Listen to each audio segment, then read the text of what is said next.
Let's go. Let's go.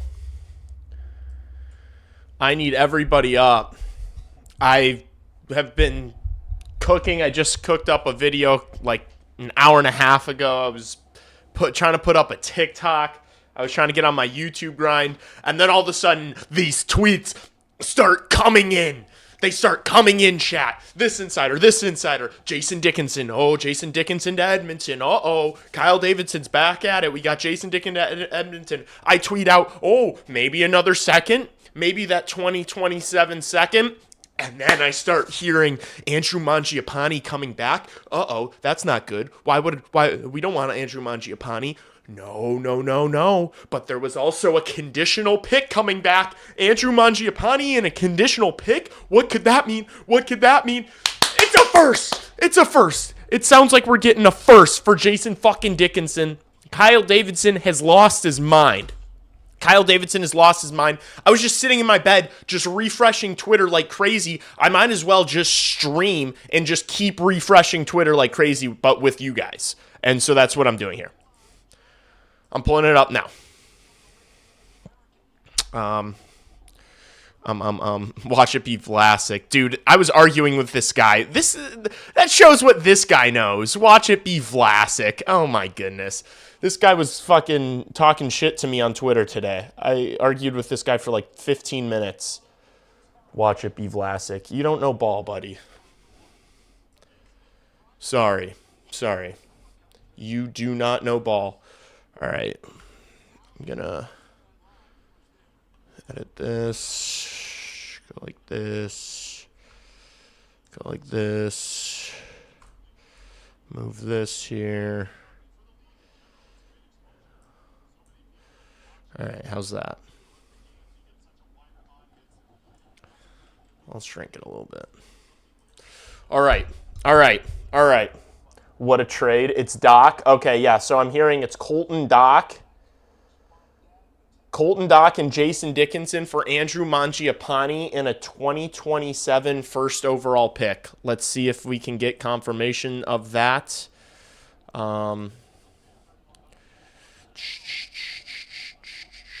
Here it is from Frank Saravalli. Okay. I should blow this up a little bit.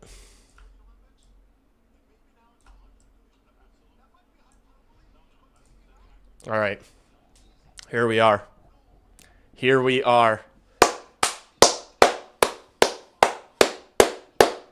It doesn't get better. That's unbelievable. That is unbelievable. Kyle Davidson has lost his mind. He just finessed his old boss. He just pulled down his old boss's pants and spanked him. Guys, don't tweet about Andrew Mangiapane. Seriously. Literally, who cares?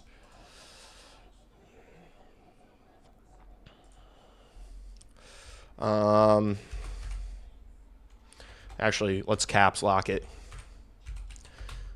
Kyle Big Schmeat Davidson is a bad boy. Is a bad man.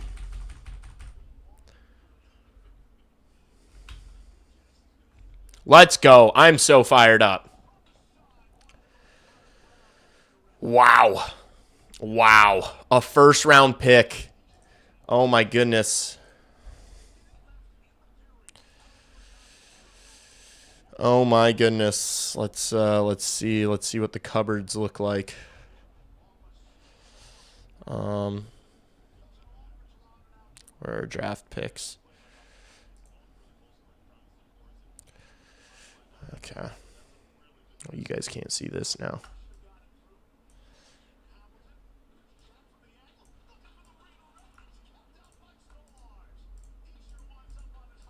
Gosh, this is so annoying.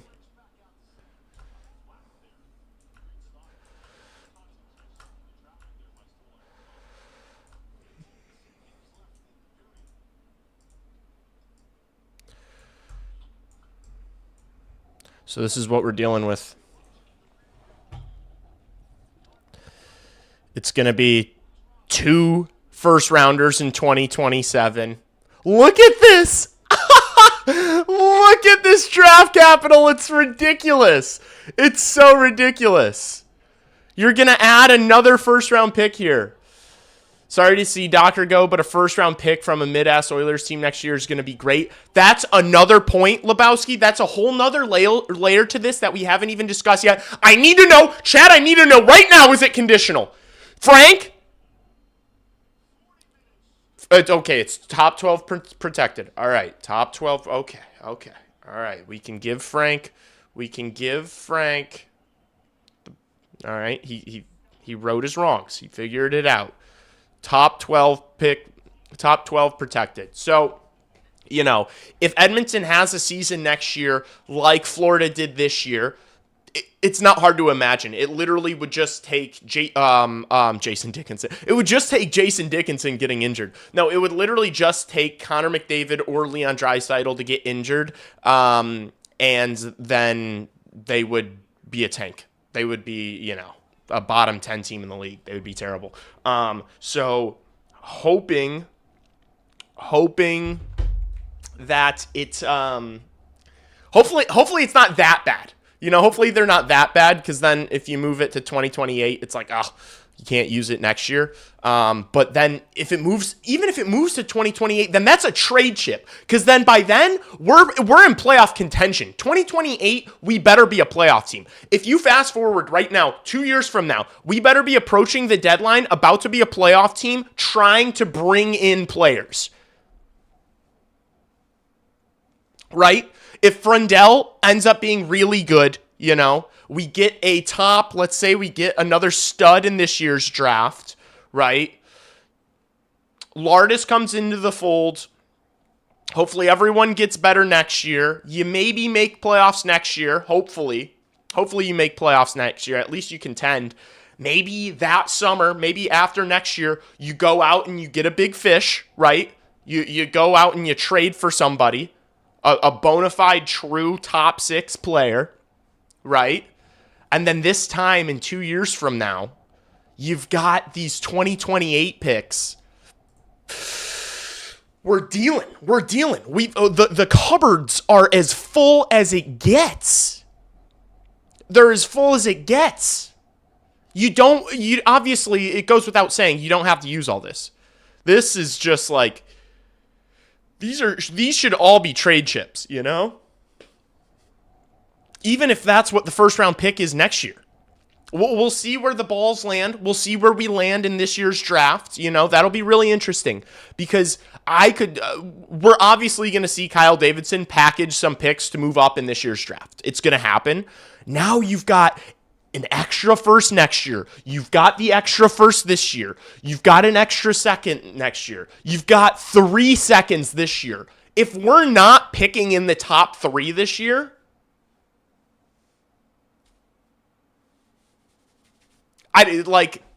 how could we not, we have all the assets to move up in the draft. We just need to not get screwed by the draft lottery.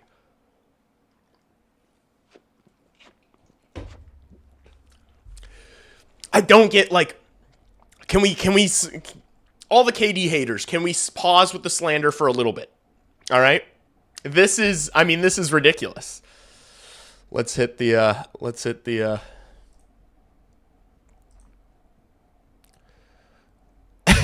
yeah, dude, this guy's a clown. This guy's a clown. I was arguing with this guy earlier. Clown. Alex Vlasic, moron.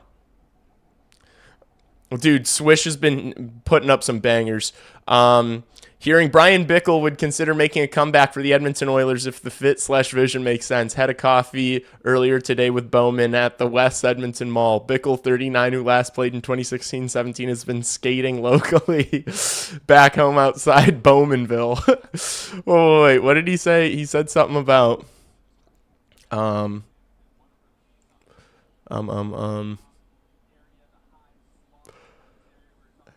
Stan Bowman should call Chicago back and see if Christopher Steeg's available and willing to come to Edmonton. Oh, and then this was whoever coined the term buyer's market, which is what we heard. Elliot Friedman reported that earlier in the week. That's why I was geeked about getting a second for Murphy. I was like, let's go. This was supposed to be a buyer's market. We just stay hot, fella. Jason Dickinson for a first. LOL. You might be able to get a conditional fourth for Jay Swish. 93-1. I'm dead. Solid work by Kyle Davidson, yet again working with Stan Bowman to fiddle around the edges and manage to basically get a first-round pick for Jason Dickinson. Boom! Boom!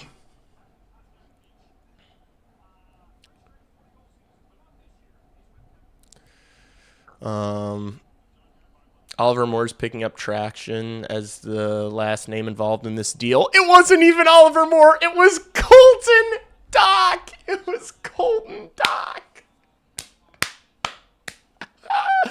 People thought it was going to be like a big young player. People thought it was going to be an important piece. People thought it was going to be an important piece. It's a guy who's who's played like twice in the past 7 games. Colton Dock's been getting health bombed to make room for like Landon Slaggert and Nick Foligno. Oh my goodness. Are we going to have Colton Dock playoff hockey? That'd be sick. Can Colton Dock squeeze into that fourth line over there? I mean, I know that forward group's ass, but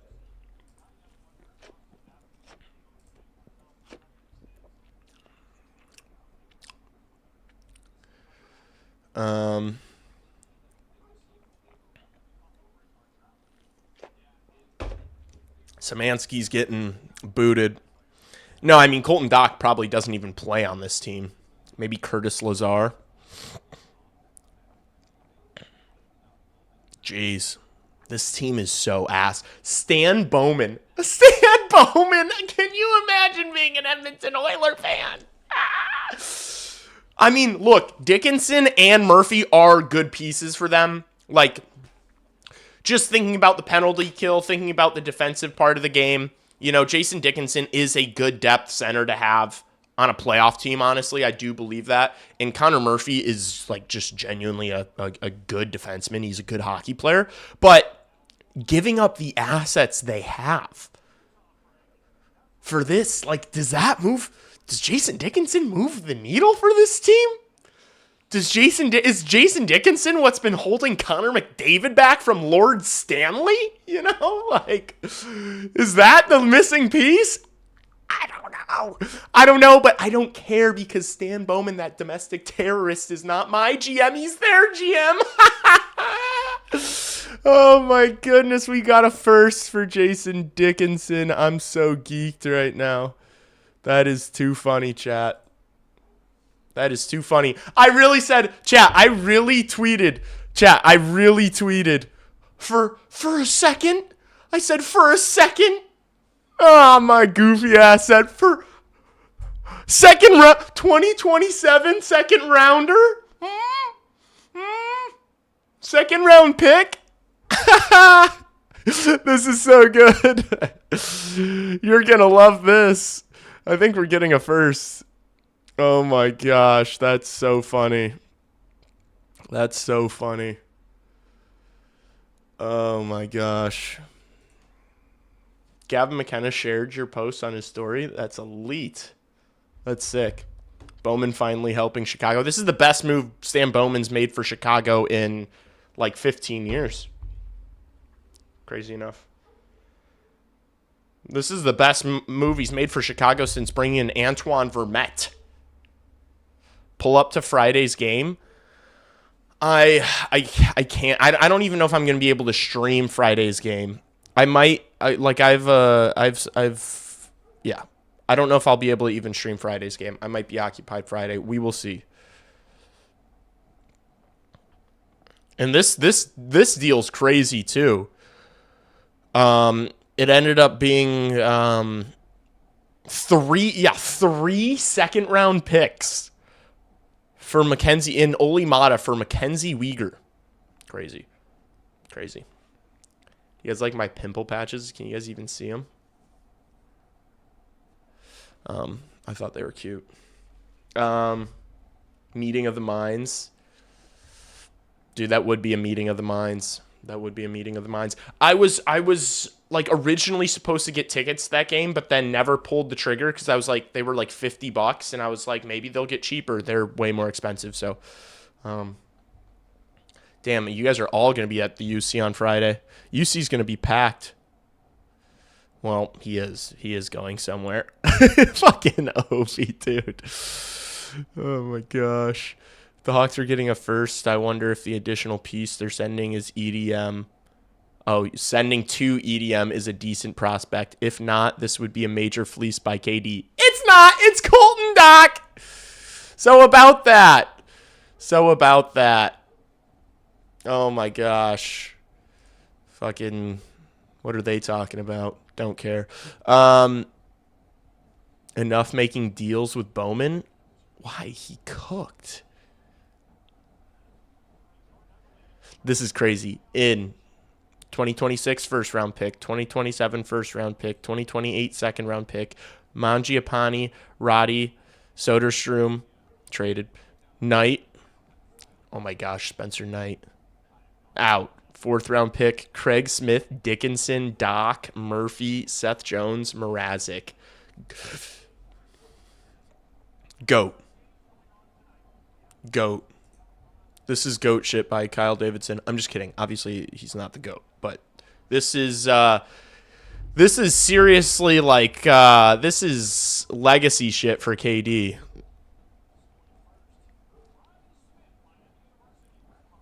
Like, if you're gonna sit around and slander Kyle Davidson for the rest of the year because the team is struggling a little bit,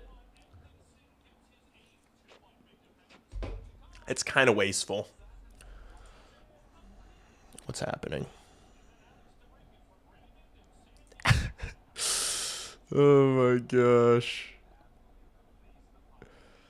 Oh, that's funny.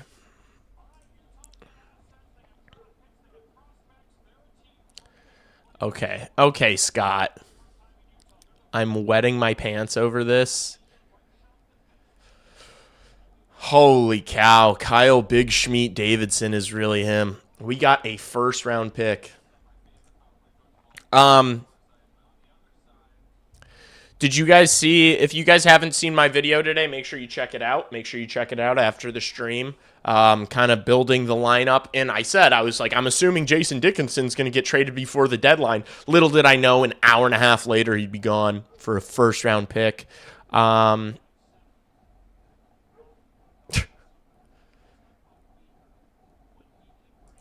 What'd Laz say? Colton Dock was about to be crowded out of the lineup by Nick Lardis, Anton Frendel, Roman Kanserov, among others. No shock if the Blackhawks are sending him to his hometown team. Yeah. Yep. Gosh, what a deal. Dickinson seen as a pure 3C, able to play against opponents' top lines, take on tough matchups. This guy's a clown, by the way. He's a pending UFA, as is Connor Murphy, so Oilers will have some money to work with on July 1st. Jeez. What are Edmontonians saying about this trade, you know? So I want to go to the replies of the official. Nick Blankenberg.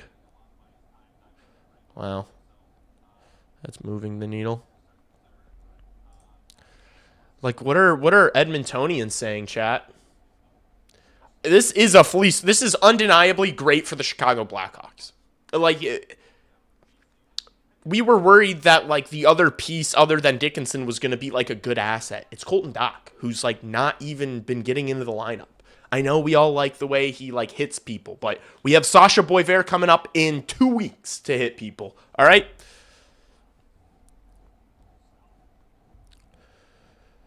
Now we're fucking talking. A first-round pick for 2 fourth-liners. That's a loss. We lost this trade. I assume that's an Edmontonian.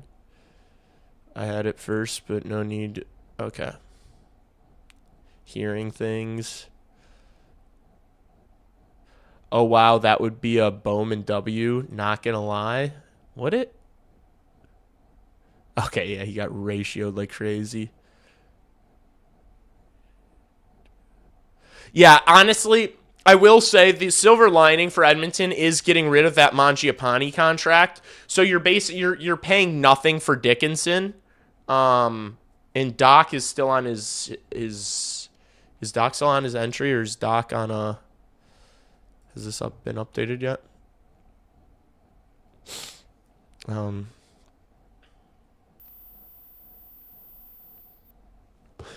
that got updated quick.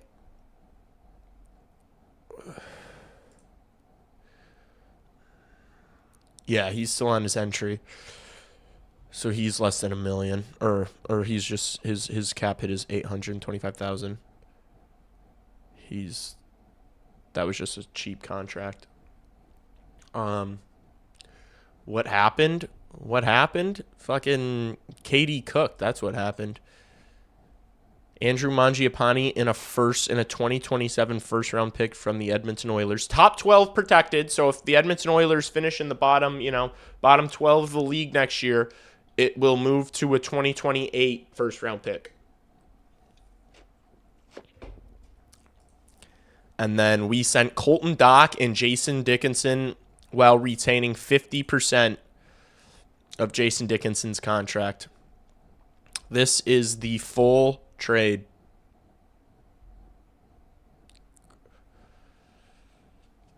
Frank, my man, enjoy your burgers tonight. Oh my gosh, enjoy your burgers tonight, Frank. Oh my gosh, that's insane. Bowman overpays for everything. He also just loves Blackhawk players. I'm hearing that Stan Bowman's looking to acquire Marcus Kruger from Djurgårdens. This is a very good deal for the Hawks. Hawks fleeced. This is the full deal. How much cap do we lose taking on Manji? It doesn't really matter, just because we're not even close to the cap ceiling, and won't be next year either. So he can just be scratched just because we have him doesn't mean he needs to play. They could send him down to Rockford and just pay his contract. So let's see. It should be on the book here now. Or is it still buried? Yeah, he's technically buried. So it's 2.4 here. It's a buried contract. So it's 2.4 the rest of the season and next year. But it literally, again, it doesn't matter. You can play him in the minors. We are so far away from the cap ceiling. Projected cap space over $13 million.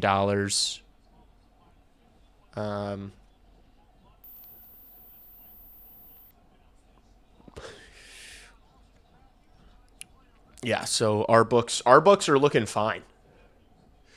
It's a come up. Now it's just chat. Now it's all about what will Kyle Davidson do with this. Are we really going to be drafting, let me pull it up again. Are we really going to be drafting, 5 players in the first 2 rounds this year? And then are we going to do 4 players in the first 2 rounds next year? Holy shit, look at that now that it's here. Oh my gosh. It's ridiculous. It's insane, chat. Compile some of it, Move up. Give up a third and a second to move up one of these picks, Or bring in a guy. He's not going to do that. I don't know if you guys watched, but Kyle Davidson went on the Stretch podcast with Barstool Chief yesterday or 2 days ago. I don't know if you guys watched that or not, but basically maintaining the same he said the same shit that we've heard for a long time, so it's not surprising. But it's very much like, he's probably not going out to look to acquire a big player unless it kind of falls in his lap. He really wants to see what we have. He wants to continue developing the guys in the pipeline now and seeing what they can become at the NHL level before he's going to like make a decision. That pod was great. It was all right. A couple notes on that pod. Very bizarre that like Kyle Davidson goes on that podcast and he's never been on CHGO. That's a little strange to me. And it's probably because CHGO would ask him more pointed questions. Like when I was watching that interview, I was like, why is he not asking this? Why is he, like no question about Courts, Chief? I would imagine that Chief was, I have no clue. I'm just spitballing here. I should try to have Chief on my channel. I'm sure he would come on. But I would imagine that maybe there were some things he wasn't allowed to ask about. But if that wasn't discussed, if he was able to just ask him whatever, kind of bummed there was no questions about Kevin Korchinski.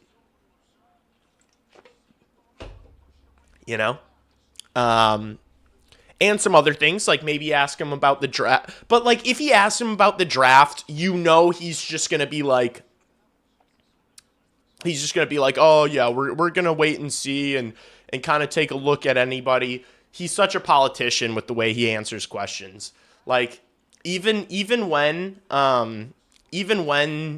Chief was like, what is this group missing? Like, outside of like development, like you've got the goaltender. He was like, what are you missing? And he was like, well, you don't really know that. We don't know the answer to that yet. And it's like, come on, man. Like I could have gone on the stretch pod as Kyle Davidson. Like I could have worn my Kyle Davidson costume. I could have done my hair kind of like that and dyed it black. And I could have been like, hello. And I could have sat really small in my chair and been really short. Like, I could have walked in like this. Like, hello. I could have pretended to be 5'5". And I could have done that podcast as Barstool Chief. Kyle Davidson does seem like a great guy. And I do believe in what he's building. And I've defended him a lot. And I love this fucking trade. But he doesn't answer questions. He's a politician. I could have answered every single question the way Kyle Davidson does to Barstool Chief if I wanted to. But, yeah, I don't know. If I was in that room, I would have been like, so what's the deal? What's going on with, But I get it. I also understand, like, that's a big deal for Chief. He doesn't want to, like, sour that relationship. You don't want to, like, grill KD and then have him be like, yeah, well, I'm never coming on this show ever again. So, like, I get that, too. But just, me being me. Me being me, I was just watching that. Like, come on, ask him about this.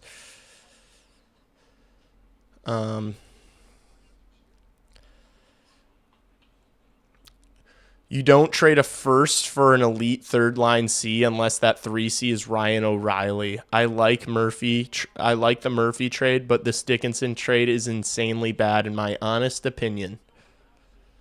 I'll like that. I'll juice that up. I am shocked about this trade. First round pick for bottom six grinders. What is Stan doing? Should have just used that first to get Panarin or something. He costs less. Wow. Yeah, I mean, the Oilers were not going to get Panarin. How the fuck were you going to sign Panarin? But let's use this first to bring in help. Look, guys, if you're looking for him to like turn around and like trade and compile all these picks for a star this summer, I would limit your expectations. I would. Unfortunately. And that's what I would do. Like, I've said this before on my channel. If I was in charge, I would go out this summer. You have this first round pick, whatever it's going to be, hopefully top 5, hopefully top 3. Hopefully this pick is a top 3 pick. But you've got that. I would go out and start packaging some of these picks and maybe some of these prospects and bringing in a couple of like if Robert Thomas is on the is available, I would consider doing that, you know? And I know that would consist of maybe Frank Nazar. I'm aware, you know? I would ask about Jason Robertson, see what that's all about, you know? I would ask about Jordan Kyrou. I would package some of these young players for bona fide sure things. I would. But I don't think that's what Kyle Davidson wants to do. I think he wants to see if maybe Merrick Van Acker is going to be a bona fide first-line player, and he might be. Nick Lardis could totally end up being a true top six. He scored again today in Rockford. Like, Nick Lardis, the condition is top 12 protected. It is a top 12 protected pick. I need to get a snack. One sec. I'm starting a hunger chat.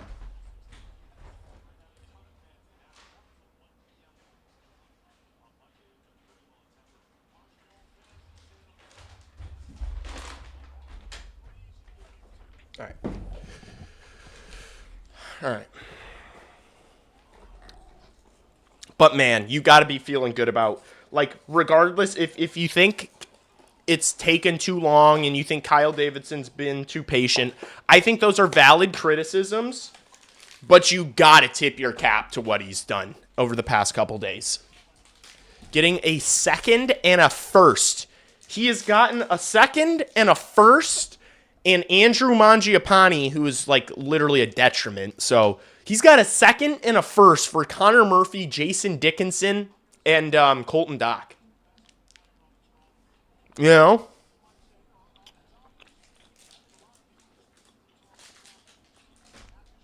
It's unbelievable.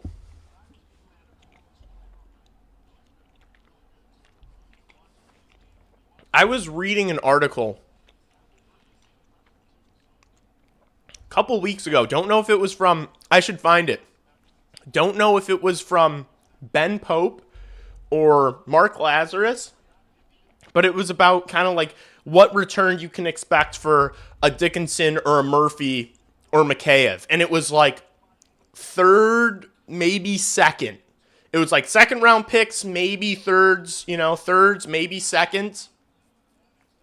He's gotten a first and a second. He's gotten a first and a second round pick, chat.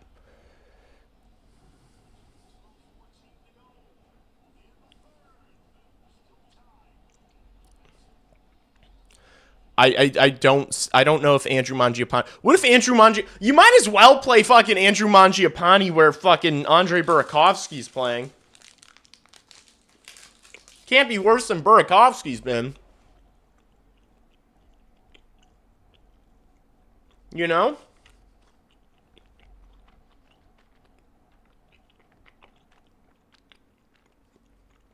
We traded Doc as well. That sucks. I don't think it sucks. He's like barely been playing. I know we love his physicality and how direct he is, but he's like he's like a fringe NHLer who's not been cracking this bad Blackhawks lineup. You know? Like, I get he's handsome. I get he looks cute, and has fought a couple times. So, I understand why people like him.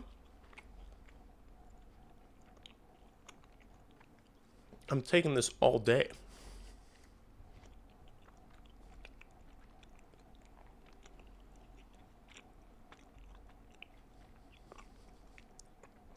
So the Oilers are getting a retained Jason Dickinson for getting off Mangiapane's money and a protected first. Just doesn't seem like the solution they needed here. Yeah. I love this. I love just Stan Bowman. You know what the best thing about this trade is? Not the first round pick. I know you thought I was going to say the best thing about this trade was the first round pick. The best thing about this trade is all the Stan Bowman slander we get to watch. It's all the Stan Bowman slander on Twitter. That is my favorite thing about this trade. I don't give a shit about a first round pick. Could have traded Lawton for that. Haha. In Oilers, I know Leafs fans were like hoping to get a second round pick for McMahon. I hope they get a third. Edmonton sucks in those areas, but for a first, though, seems crazy. He's a good fit for the Oilers. Just surprised they spend a first. Those are usually reserved for major needle movers, but yeah, he's useful for them for sure. Kyle Davidson is a bad boy. Gosh, all these, like, guys, like, getting sentimental over Colton Dach is, like...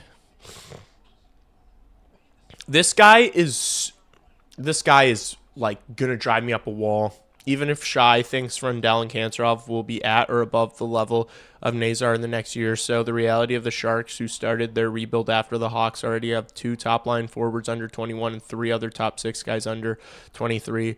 The Hawks have 1 total. Bedard. Buddy, let's talk blue lines. Let's talk blue lines. Now do blue lines. I'm not tweeting at this guy anymore, though. He pisses me off so much. He thinks his own shit don't stink. And he's, what the hell is that?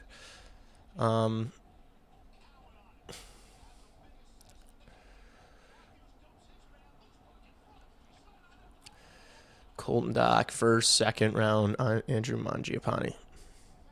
That's a dub. That Max Crosby tweet. When Sasha Boisvert, it's Boisvert. People did not like my pronunciation. Boisvert. People were complaining about that on my video.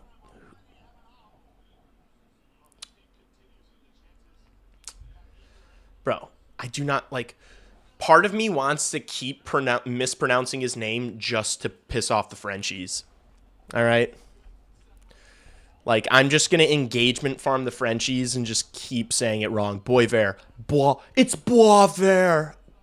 I don't give a fuck what it is, okay? I don't care.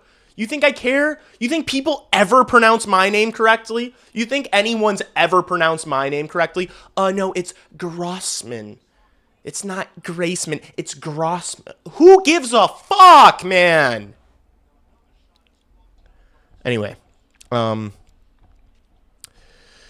Terrier Mafia will be in strong presence in the room in Chicago. Vlasic plus Green adding a third BU prospect. Spencer Knight's going to need some help chirping on behalf of BC. Oscar Hemming. Oscar Hemming is a big boy. I've watched this Oscar Hemming tape. I've watched that Oscar Hemming tape. It's compelling. He's a big boy. I don't know if the foot speed and the processing are there, but he can work on it. That could be like the guy we go to get with the Florida pick. If we're picking at like 14, check out that Oscar Hemming. Thank goodness Jay Fresh is here to save us.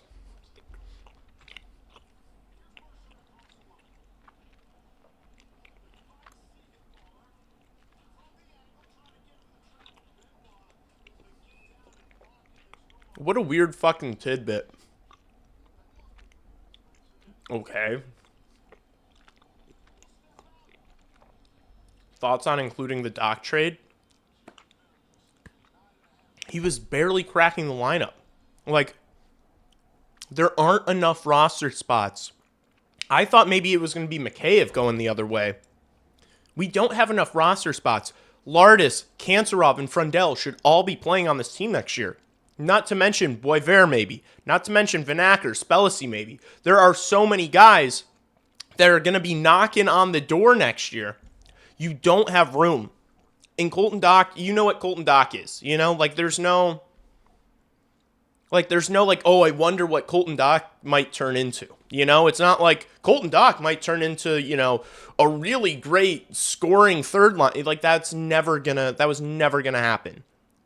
He's a direct, physical, decent forechecker who's not really even that good in his own end. Like, look at these. I guess his defense is decent. But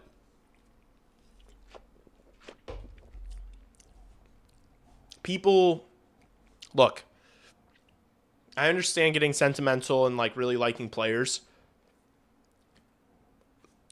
were people really falling that much in love with a fourth liner? Like, you know, like I just like, for me, I'd take a first round pick. You know, there's no question, you know. Frank Nazar is my favorite player, and I have a very expensive jersey of his. I would give up Frank Nazar if it meant the right thing, you know? Like,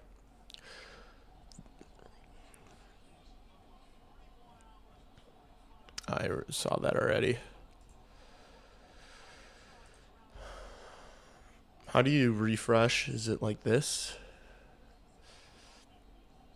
This is a pathetically bad trade, man. I like it, Mike. Thanks, Don.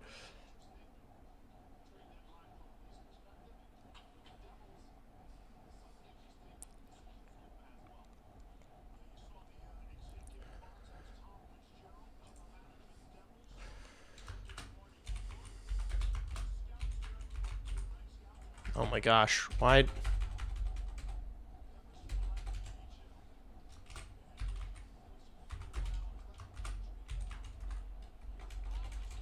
Holy shit, my keyboard.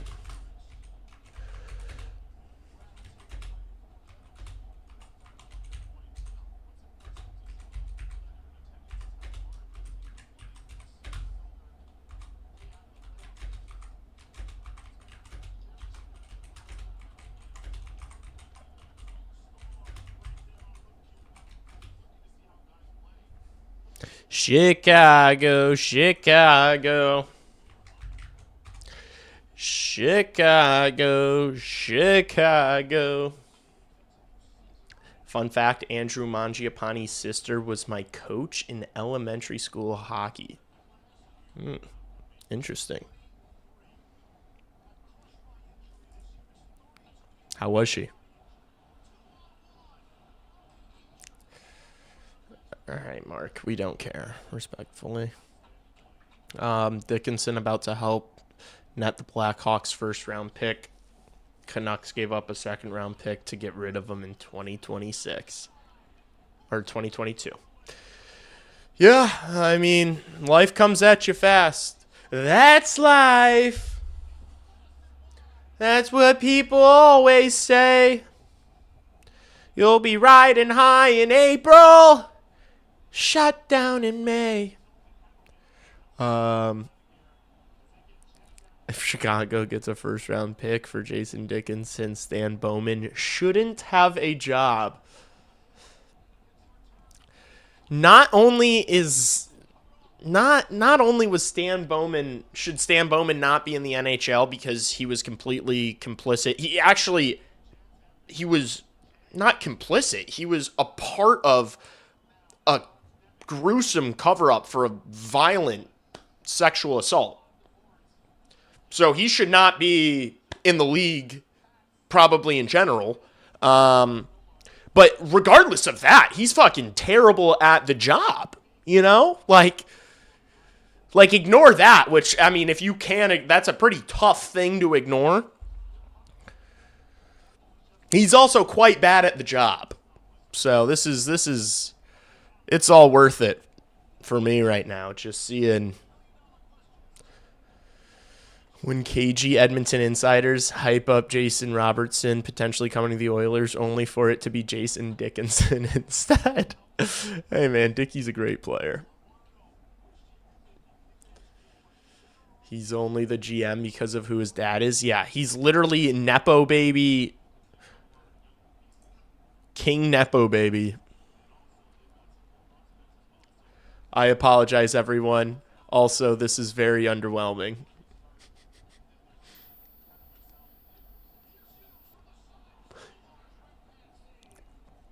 The Oilers want to look for a third line center. Oh my gosh. Watch Mangiapane finish the season with 15 goals for Chicago. Just fucking watch. I'm telling you, Andrew Mangiapane is going to be on the first line with Connor Bedard on Sunday. I promise you.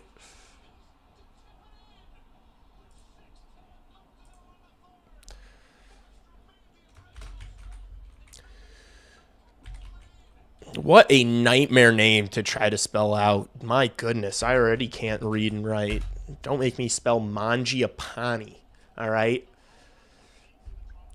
That would be like one that, like, my parents would be like, sound it out. Sound out Mangiapane? What the fuck?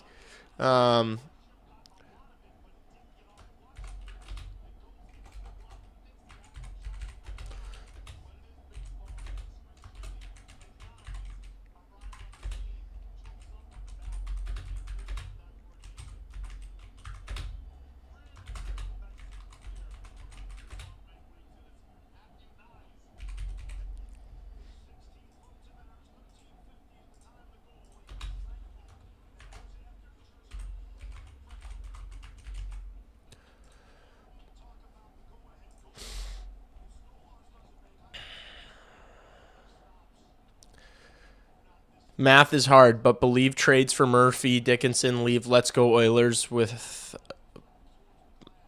give or take plus minus 500K in cap space to play ahead of Friday deadline. Wouldn't shock me if Oil are done shopping, but additional flexibility could be created by sending waiver exempt players like Doc Savoy, Szymanski.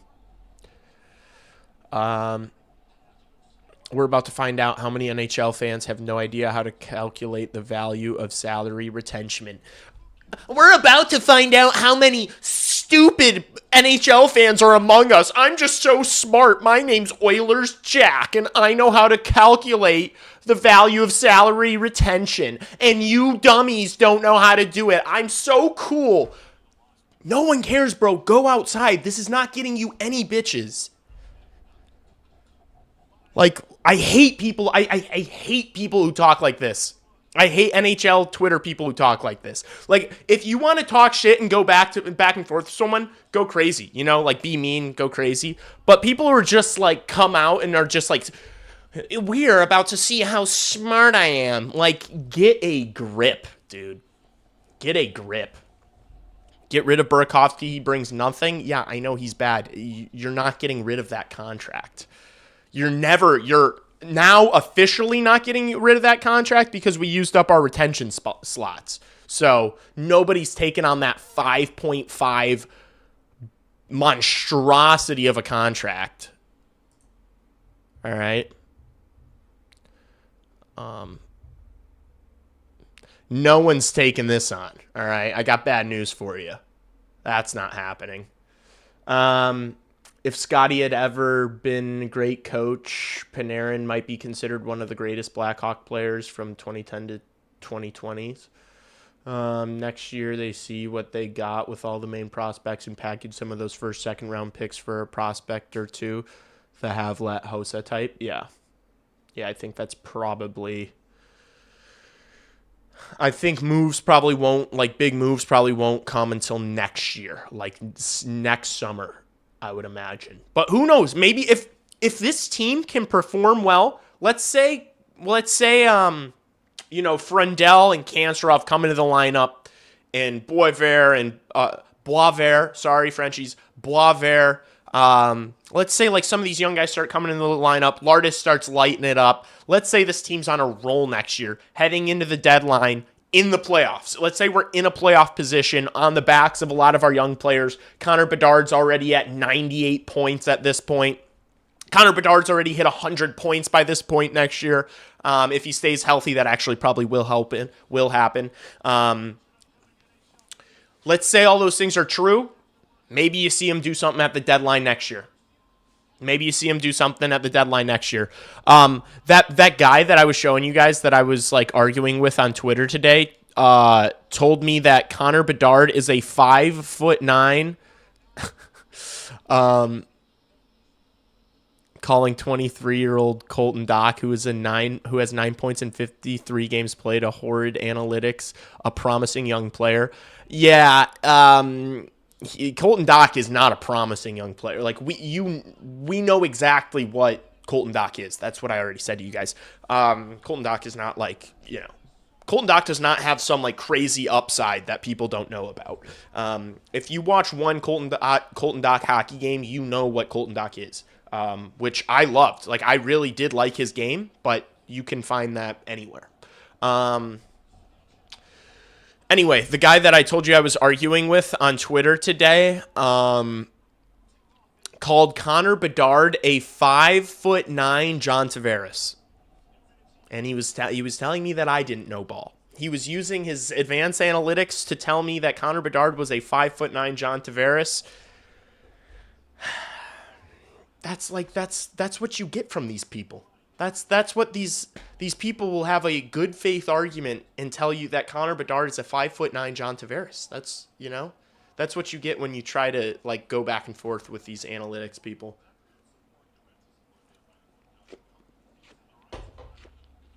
It's exhausting. Get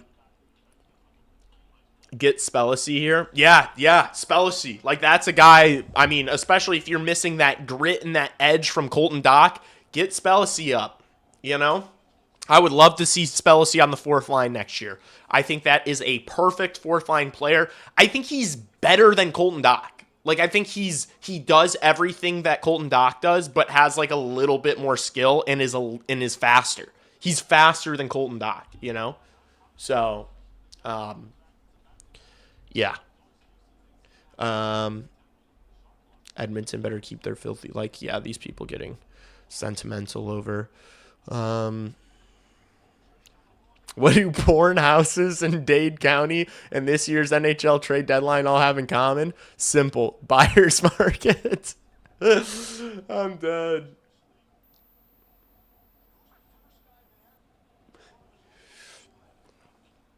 Connor Bedard is a 5'9", Mike Bossy, Patrick Kane, Brett Hull combo.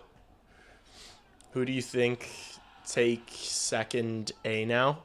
Oh yeah, that's true. There's another A up for grabs. Let me think about it for 1 second. It will be Teuvo Teravainen, you know, or Tyler Bertuzzi. Or Teuvo Teravainen will get the second A. Should be Alex Vlasic. I would give it to Alex Vlasic without a question in my mind. Yeah, should be Alex Vlasic, but they'll probably give it to Teuvo or Bert. What is this? What is this? Is this Artem Levshinov's face edited on Patrick Kane? Who the fuck is Jason Dickinson? No offense. The girls, you know, these, you know, should be Vlasic. Yeah. Nazar, no. It should be Vlas over Nazar without question.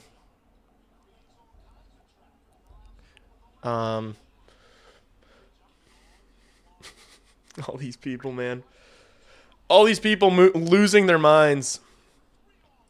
It actually doesn't get better. I always respected Stan Bowman's willingness, nay, eagerness, to part with first-rounders and attempt to win now. That's what you want in your GM. It's the discernment of who's worth those first-rounders that is sometimes not always at issue. Mark, I appreciate the punctuation. Do we need this much punctuation?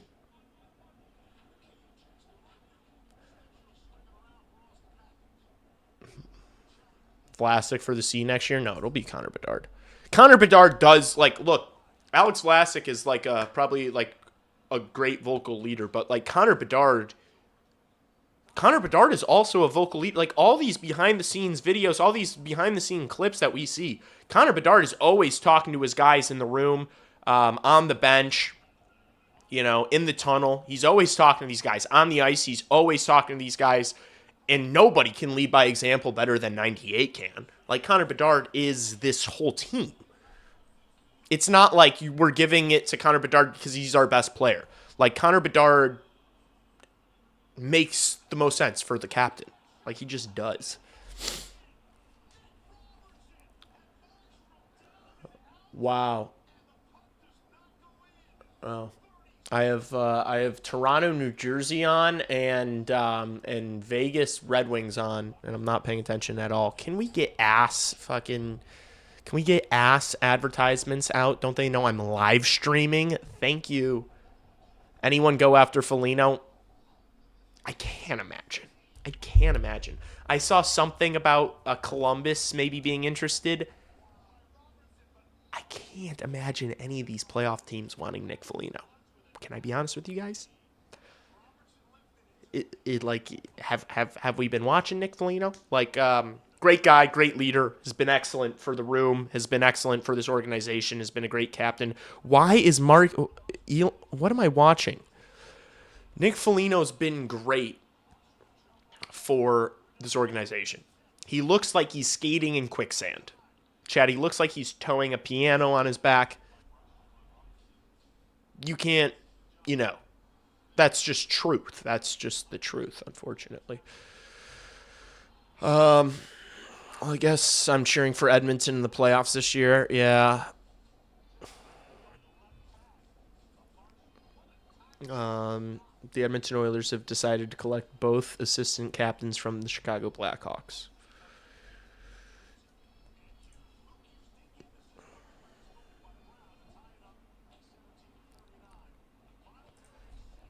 I'll bite.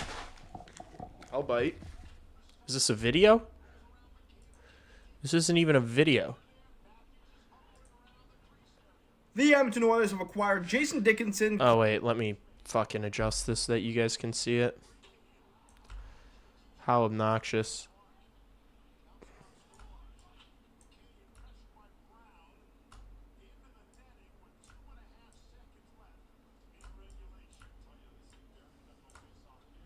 Colton Dach from the Chicago Blackhawks. Here's what you need to know about both players. Dickinson is 6'2", 200 pounds, shoots left. Fits the reporting from Pierre LeBrun that the Edmonton Oilers were looking for a third-line center who's physical, has ruggedness, and can be a playoff-type player. Jay Fresh's scouting report has him as a shutdown center who works hard, great stick, some physicality, has done very well in tough deployment in Chicago, little offense except a sneaky good curl and drag wrister from range. Definitely a better player than some people give him credit. Local boy Colton Dach, though. All right. I'll help this guy out. Look, Jason Dickinson is a good acquisition. Third line center, yeah, fine. Don't expect any sort of offense from him. You're not going to get it. He's great in his own end. Good at the face-off dot. Great on the penalty kill. Physical, I wouldn't be like, he's a big body. He's strong. I wouldn't say this is going to be like a physical brute. This isn't going to be a guy like a tone setter type of physicality.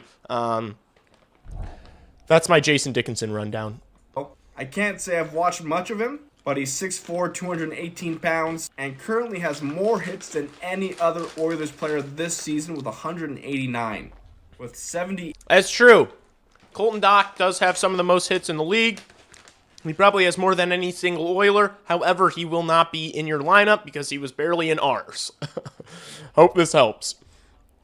He'll hit a lot of people, but he probably won't do it in the playoffs because if you have Colton Dach in your lineup in the playoffs, you might not win. 8 NHL games under his belt.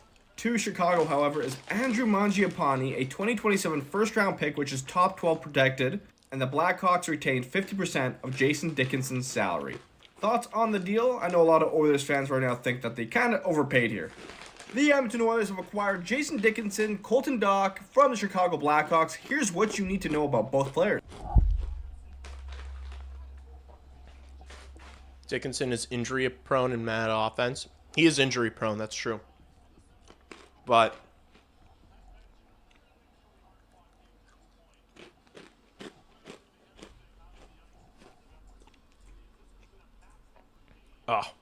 now I gotta fucking...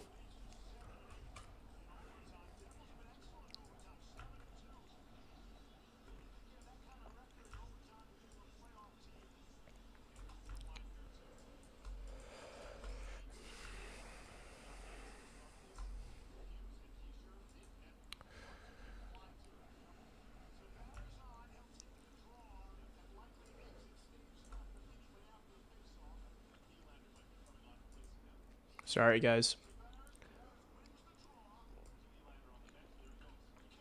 Gotta move this. You guys can read it. And I'm trying to do it with fucking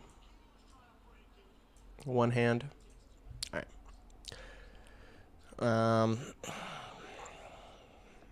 All right, let's get off Oilers Nation. I was hoping they were going to have more tweets.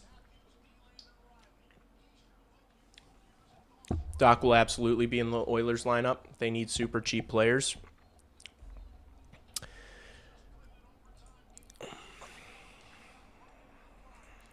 Is he going in over Adam Henrique or Kasperi Kapanen?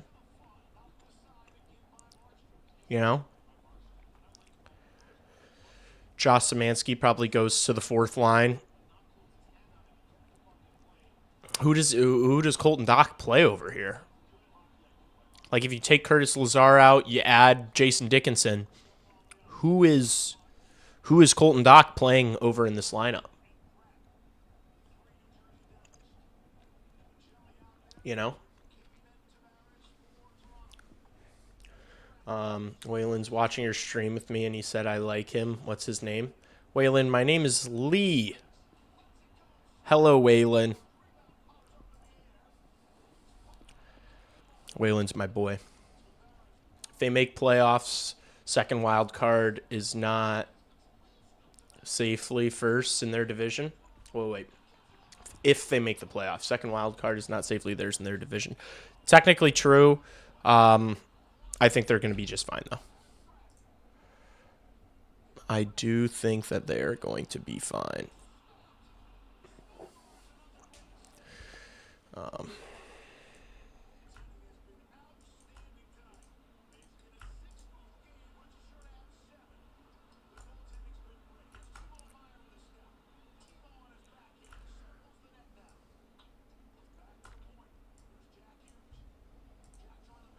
Oh, that didn't get much better, did it?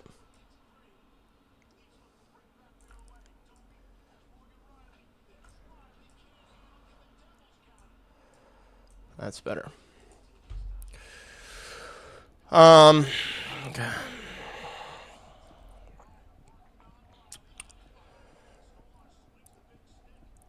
$68 points. I guess San Jose, like San Jose's not closing that gap on them. If they can't fend off San Jose with I guess San Jose's got 3 games in hand. Yeah, it's not necessarily theirs. They're getting in the playoffs. They're getting in the playoffs. I promise you. Like, if McDavid misses the playoffs, that would be shocking.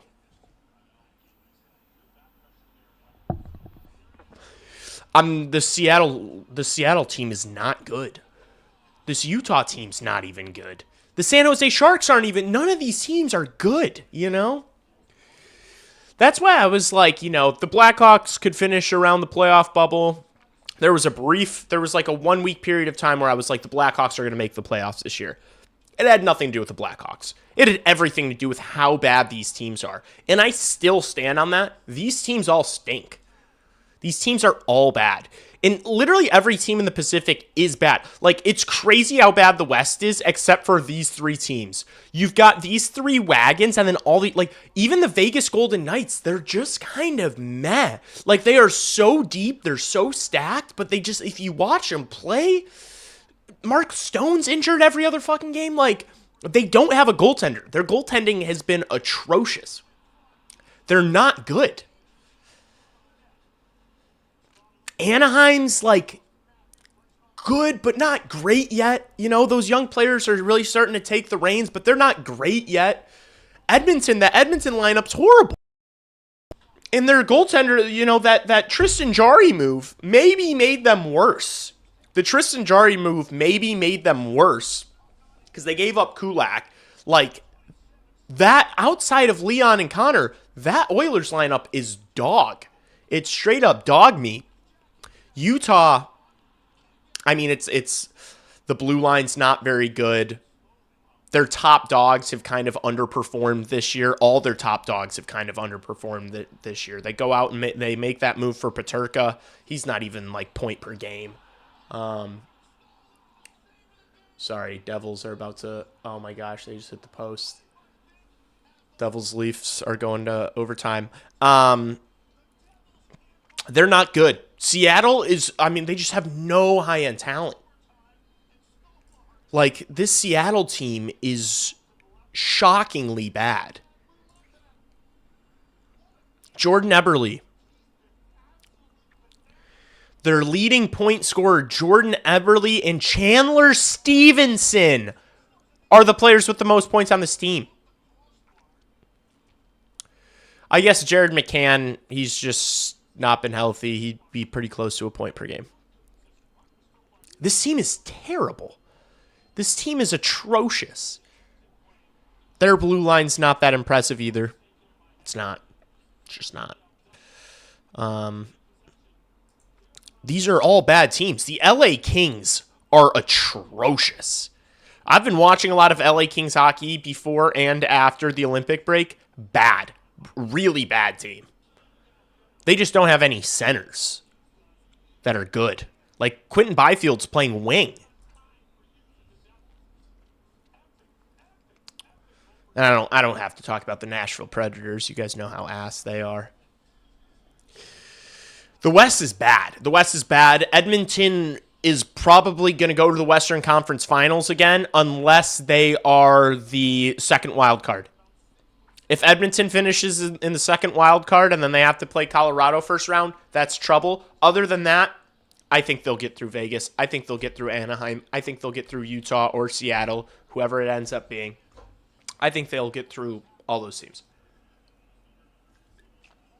Watch Vegas get Bob. I don't know if that moves the needle. Bob's not been good this year. And Bob wasn't really that great either last year. He makes a couple of big saves and everyone's like, wow, Bob. But he's like, his numbers aren't good. He's like 36. Vancouver's brutal. Yeah, it's not an NHL team.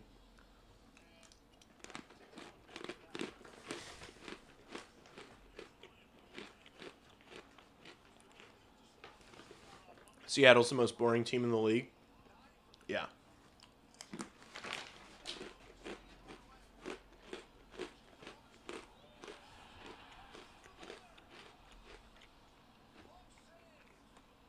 Yeah, I agree. We're done with Kyle Davidson slander. Those days are over. They're not over permanently. They're just over for a little while. I'm not in the business of shitting on Stan Bowman for a little while. Or Stan Bowman. I'm definitely in the business of shitting on Stan Bowman. I'm not in the business of shitting on Kyle Davidson for a little while. Man. How does everyone feel? Everyone feel good about the trade? Everyone feel good about where the Blackhawks are at? You kind of see what's happening. We've got... Oh, I didn't transition this. We've got... we've got Boisvert and Anton Frindell joining the lineup by the end of the month. By the end of March, Anton Frindell and Sasha Boisvert will be Chicago Blackhawks.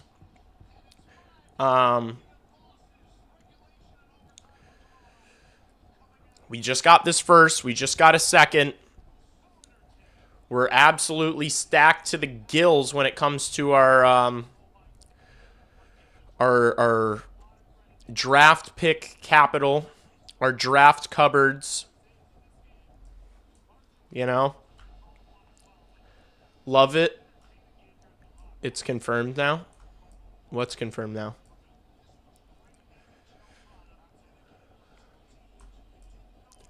This trade is very much confirmed.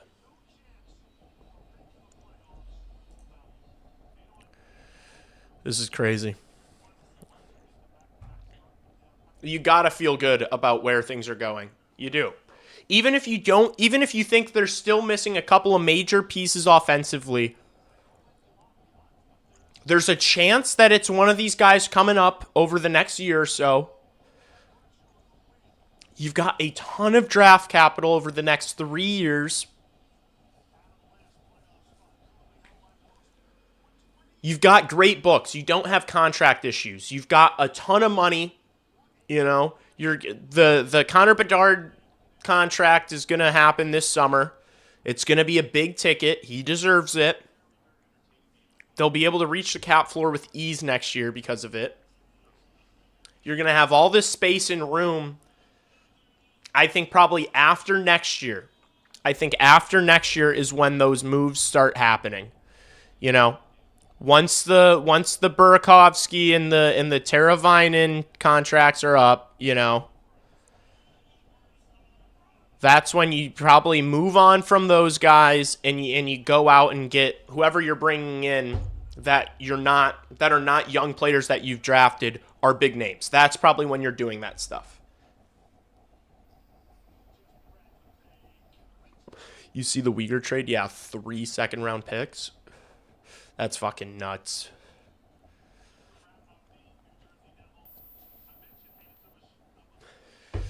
That almost makes the Dickinson trade not look that bad. But yeah, whoever was saying this was a buyer's market was tweaking. This is obviously a seller's market.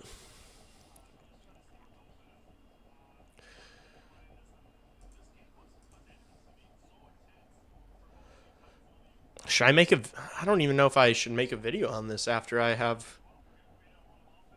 just did this whole live stream.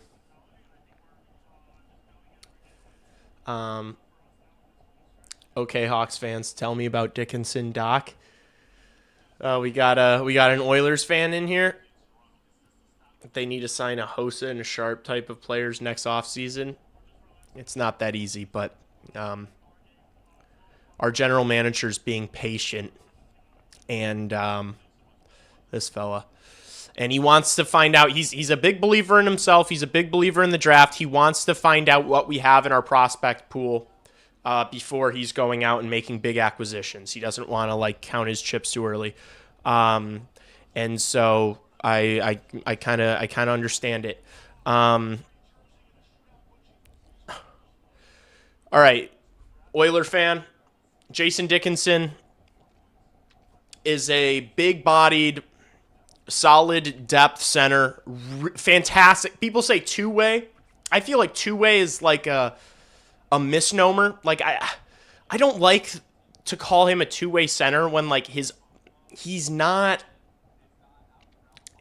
great offensively, but he is so good in his own end. He is so good defensively. He is fantastic on the penalty kill. He is an amazing penalty killer. He's not physical in the sense that he's going to run someone and set the tone, but he's strong, he's physical, he's good along the boards.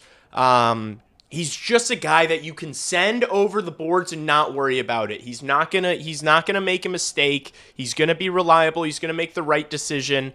And again, you're probably not getting much offense from him. Colton Dach, Jason Dickinson's a great player to have. A contender, on a true contender, I'd say that's a fourth-line center, but I guess he's a third-line center.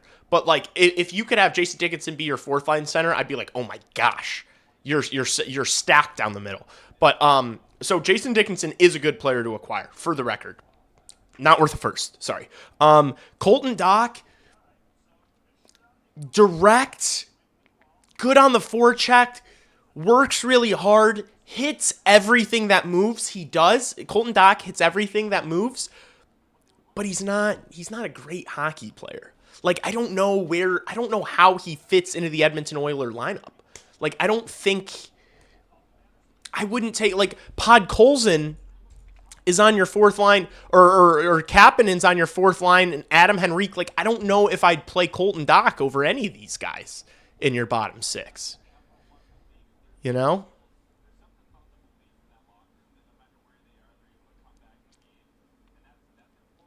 So that's kind of what you got with those guys. Kyle Davidson, Ryan Pohl's mind game, smart game, GMs. Put it this way, if the Selke trophy was awarded to literally the best defensive forward in the league without considering offense, Dickinson would be a Selke contender. Yeah. He's that good defensively. But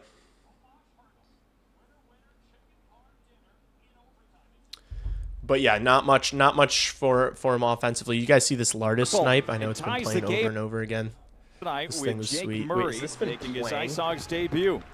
Oh, it's been playing over and over Greenville again. Swamp Rabbit. Here's Lardis at the dot. He scored! Here's what Jason Robertson would look like with the Edmonton Oilers. They thought they were getting J-Rob. Stan Bowman still doing us favors. Play Doc over Frederick. Yeah, but does that is Stan Bowman going to do that? Does that make Stan Bowman look good? I don't know.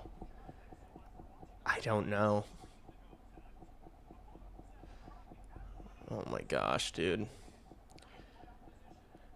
Can I just stream without garbage popping up? As a Blackhawks fan, I say we need to extend him already. Let's get him a letter too. People are concerned about rushing Sasha Boisvert. What if he is good? You know, what if he like impresses us in his brief stint at the end of the year this season? I'm not going to make my judgments too early. I'm really not. This is it. We call him Blowman here. Well, I call him a war criminal. I call him a terrorist is what I call him. I promise you, I call him worse things on this channel than whatever you guys call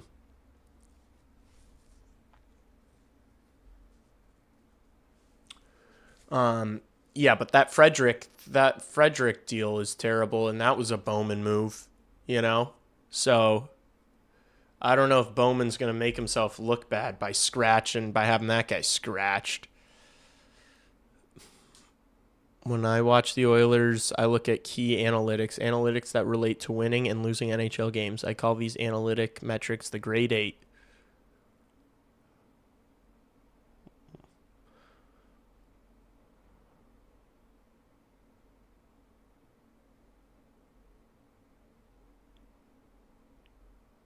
Okay. What's the deal?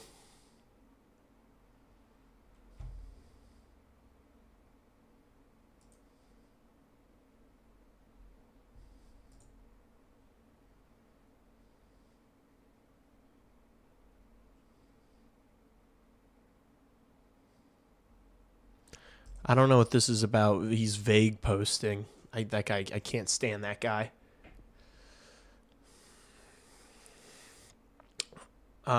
Worst case, Boisvert develops in Rockford, not like BU has done him any favors. Yeah, he had to get out of that BU situation. That's what I said in my video today. It's like, did we want him? Like, I understand you don't want to rush him to the NHL.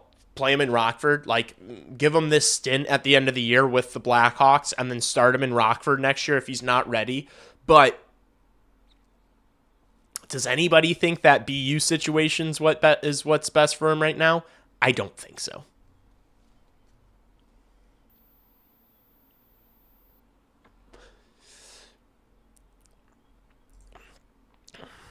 What'd this guy end up saying?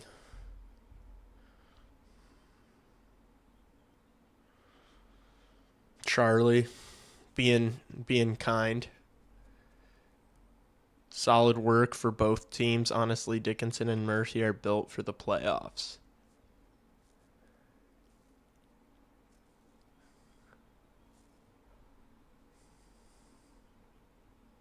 Don't get me started on Bowman. His moves have been brutal. The most senior pro scout has been with the team since the decade of darkness. Parayko to the Sabres.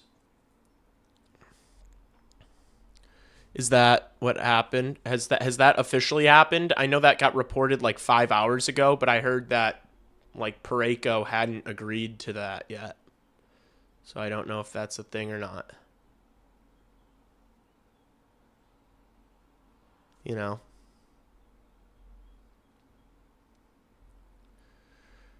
I want to hear the update on this. I want to hear him speak again. Colton Dock, welcome to Edmonton.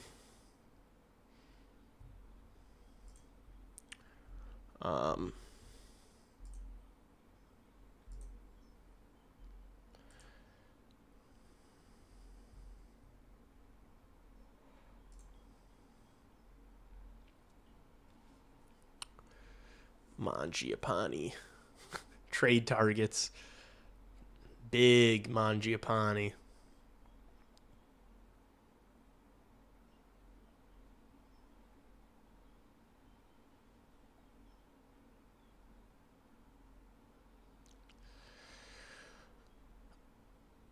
Any other big news recently? Nothing. What about Mr. LeBrun? Anything from Pierre LeBrun?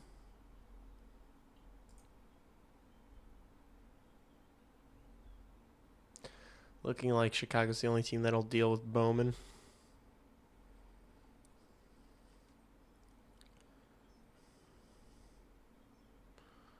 Mata and all three of Utah's second-round picks in 26. This is crazy. 3 second-round picks is...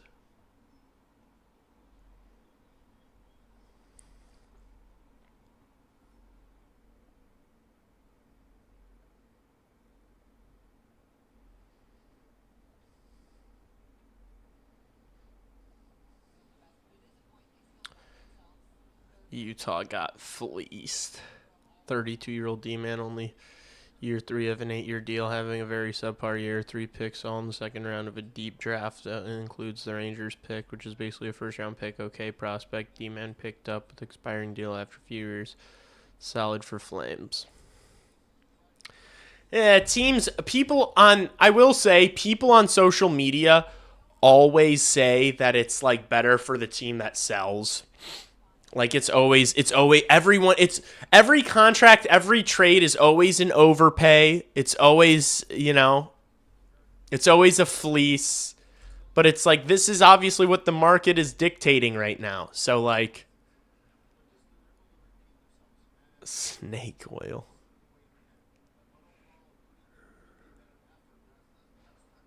Heard you guys were looking for Doc. It's funny. It's very funny. I expected Edmonton to make a playoffs, of course. Interesting wrinkle here. The San Jose Sharks now own Edmonton's 2026 first-round pick unprotected to complete the Drake Wallman trade. It had previously been top 12 protected unless Edmonton moved its 2027 first, which is now going to Chicago, top 12 protected in the Jason Dickinson deal. Wow. Wow. Damn. So it's like, it is serious. Wow. That's pretty crazy for Edmonton. So now San Jose like really wants it. Best case scenario, San Jose just goes noodles and they beat out Edmonton and get their pick. That would be crazy. Not going to happen. Edmonton's got to, step on the gas now because they are a better team. But that is an interesting little tidbit. I mean, also, what are the odds they would finish bottom 12, right? Like where? Okay, sorry. Let me expand this here.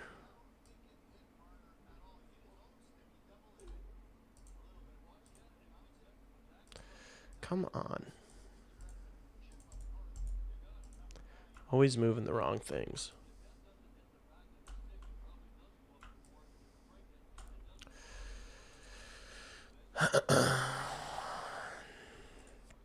One, 2, 3, 4, 5, 6, 7, 8, 9, 10, 11, 12. I guess they're not that far away. That probably is what would happen if San Jose went up, a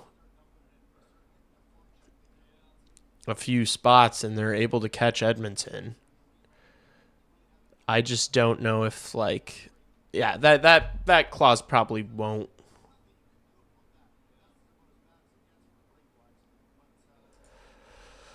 I don't know. It's still crazy, though, that San Jose now gets 2 firsts, right?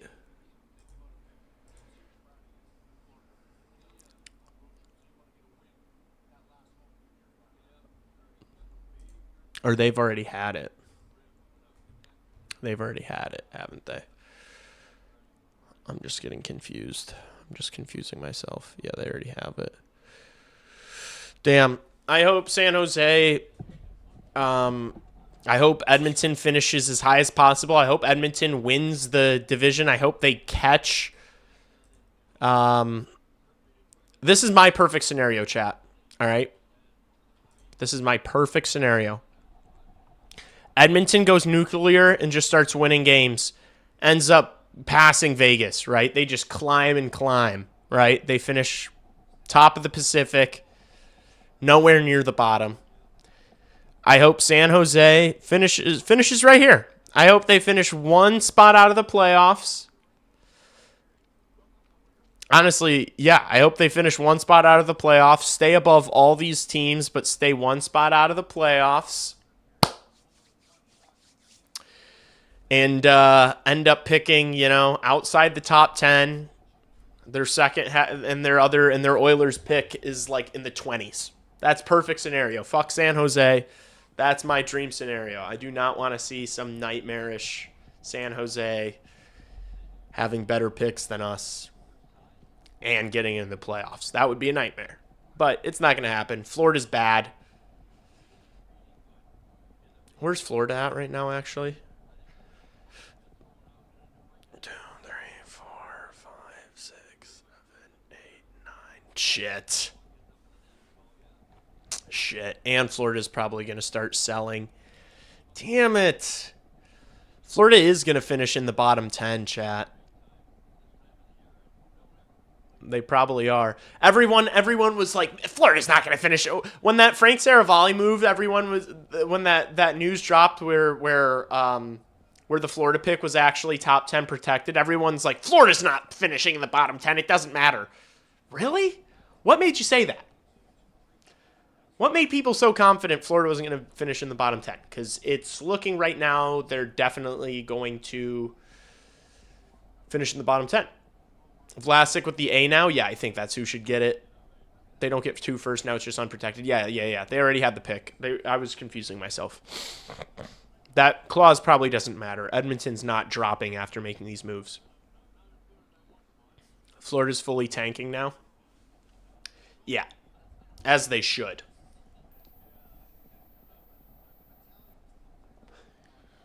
Isn't the great Matthew Tkachuk back? Yeah, but they're tanking. None of these guys are going to be like, it doesn't mean anything to them. They're not making the playoffs. All these guys who have competed in the biggest games for Canada and U.S. and back-to-back-to-back trips to the Stanley Cup Finals, they're not going to get up for these games where they're already eliminated from the playoffs. They're going to sell Greer. They're going to sell Nosek. They might sell Bob. These guys aren't showing up to play.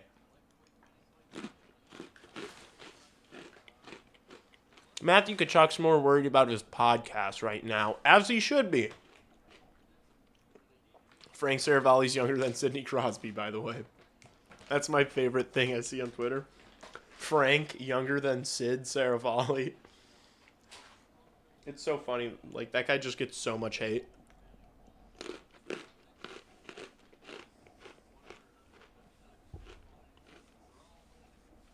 He does seem miserable all the time, that Frank Saravalli.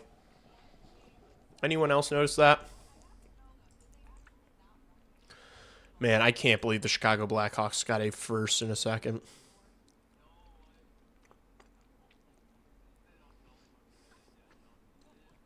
Kyle Davidson turned Riley Stillman. Okay, you guys can't see this.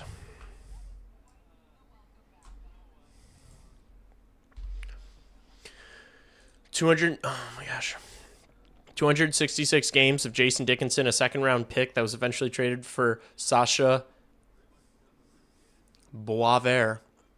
Another part of that trade was used as a part of a trade for Marek Van Acker. They also now have a 27 first.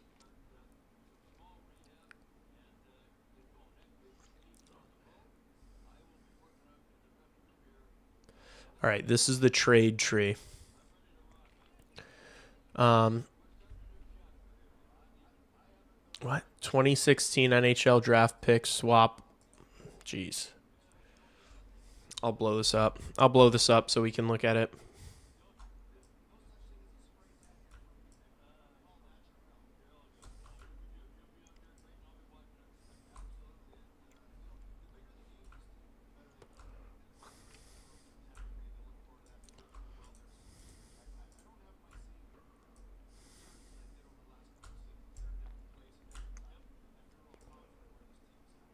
All right, let's break it down.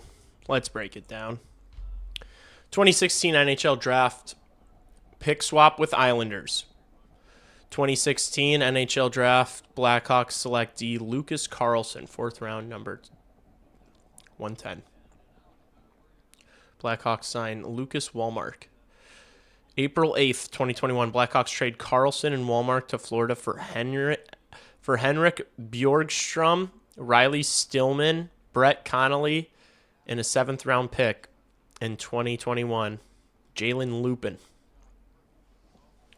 Then, on the 22nd of October, over a year later, Blackhawks trade Stillman to Vancouver for Dickinson and a 2nd round pick. Blackhawks swap picks with Islanders. Islanders receive Yzerman. Wait. But how does...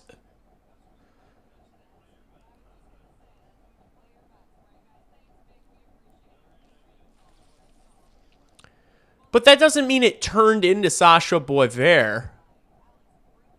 Blackhawks trade Stillman to Vancouver for a 2nd round pick. They're just adding a 1st round pick here out of nowhere, though. They're adding a 1st round pick. We didn't just trade. We didn't swap a 2nd round pick for a 1st round pick. This is like loose. These things. This trade right here is so loosely related to this, it's not even funny. The pick swap was, we were like 20th and went to 18.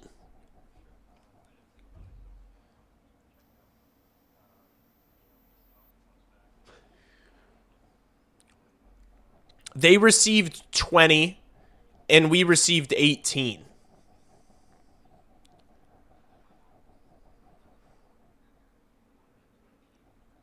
Yeah, it was, the 2nd was just moved to get up. That's kind of misleading, though. If you just read this and don't know any different, you would think that they used that they just traded that 2nd for a 1st round pick. So that's like barely, well, whatever. Blackhawks trade Dickinson and Colton Dach to Edmonton for Andrew Mangiapane, a top 12 protected 1st round pick in the 2027 NHL draft.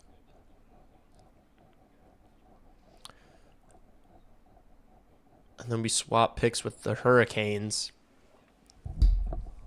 We gave them that 50th. We gave them that 50th and a 34th for Merrick Van Acker. That is such a reach. This information here is such a reach. It's not including the other major assets that were given to get there. Like it's like comparing, Colton Dach in this one to the 20th overall pick and the 50th overall pick. It's like, okay. It's a big leap. But it is cool to see how all those things are related. I love the 6 degrees of separation game. I've played it many times. Found myself, I had dated Kate Beckinsdale. Yeah, that's what that is. That's me dating, Actually, I don't even care. I have a perfect girlfriend. It's insane reach, but it's funny. Cancel the rest of the season. It's not okay. Why? Why are these sentimental people in my Oilers fans crying because we didn't go get a big name? When you have Blackhawks fans talking about how good Murphy and Dickinson are, I'm more inclined to trust them. All those crying today will be cheering when we're playing for the Cup in June. Book it. honestly real, but it won't really be because of Jason Dickinson or Connor Murphy. Like, Edmonton going to the finals is going to be because they play Seattle and then a washed and then a mid-Vegas team with no goaltender. And Connor and Leon can just combine for 3 points every single game in the playoffs. You know, it's not going to be... Is Mangiapane an AHL player? No, he's an NHL player whose contract is just too big. Like, he's making too much money for what he provides. And he's going to play on the first line with Connor Bedard probably. He might not. He might just play in the AHL. Who knows? Who knows what they're going to do with him? That was a sick goal.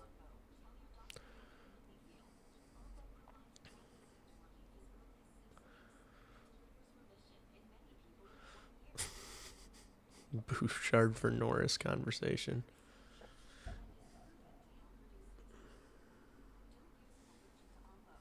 NHL insiders, when you ask them about a trade return, I don't know. I'm sorry. I don't know.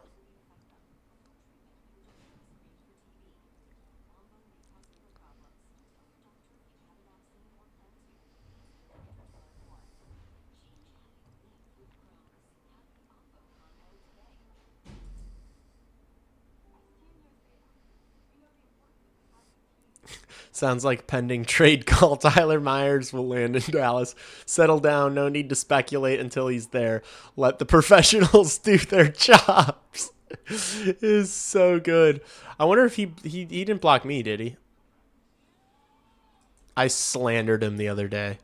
He tried dunking on Spit and Chicklets, and I was like, you realize, or I said, you think that you're more, like, people respect you more than former NHLers on a podcast, you're sorely mistaken. And it got like 150 likes. Surprised I didn't get blocked for that.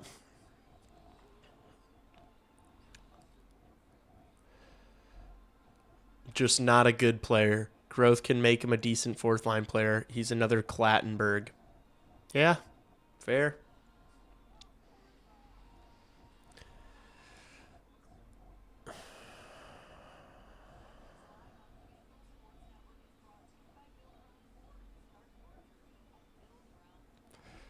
If these are the prices people are paying, I'm cool with the Bruins standing pat and doing nothing.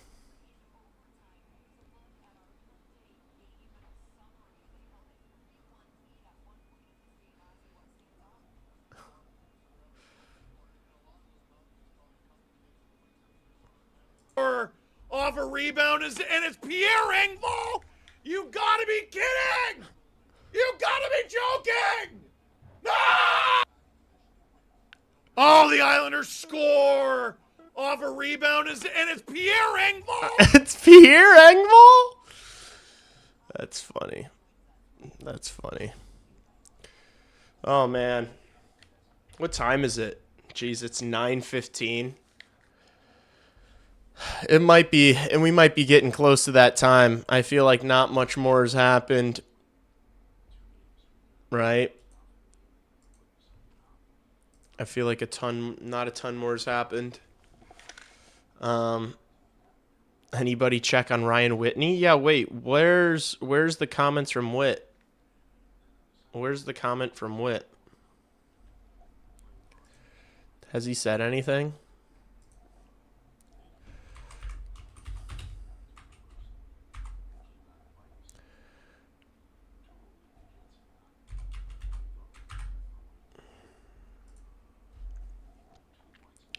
The Oilers gave up a first-round pick for Dickinson. Am I reading that correctly? But the surprise player could be a boat. Plus another player who Chicago hasn't revealed. Guessing Slagger or Doc. Ovi Clapbaum knows ball. Ovi Clapbaum knows ball. Any other moves we make? So I would assume not. The only other guy that I could have really seen going would have been Ilya Mikheyev.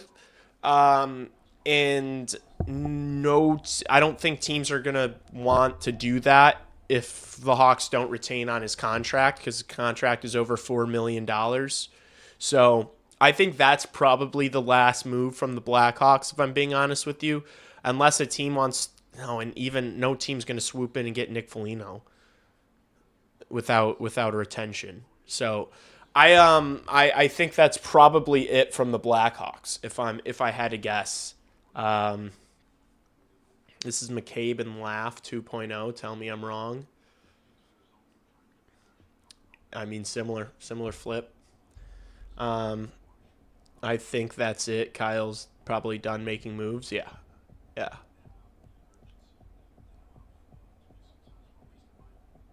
What if KD turns Mangiapane into a first-round pick? I wouldn't be shocked. I wouldn't be shocked if Andrew Mangiapane starts lighting it up. If they put him on Bedard's fucking line and he lights it up and then they trade him. Oh my gosh, that would be so funny. Bettman is our guy. He wants McKenna and Shai. Oh man, bring McKenna to Chicago, dude. That would be so big for the sport. That would be massive for the city. That would be massive for the team. That would be big for the sport. What a story that would be. Bedard and McKenna, second cousins or whatever they are. You know, that's what this whole thing was for, to get Connor Bedard his second cousin. They just start running the league. Frendel, Bedard, Nazar, Lardis, Kanserov, McKenna.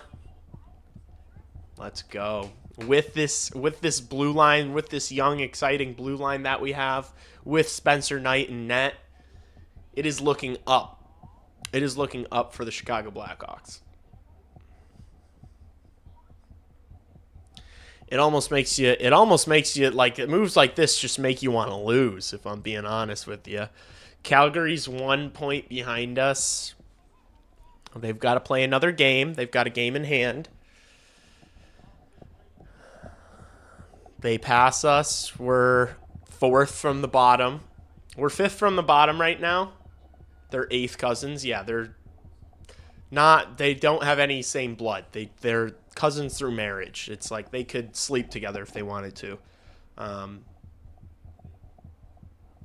That's a weird thing to say, but 10 cups on the way. They're coming. Yeah, I mean,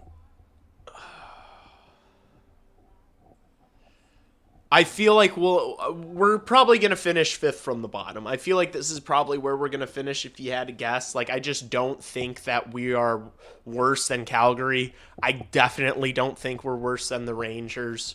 I definitely don't think we're worse than St. Louis. We're obviously not worse than Vancouver. So I don't know.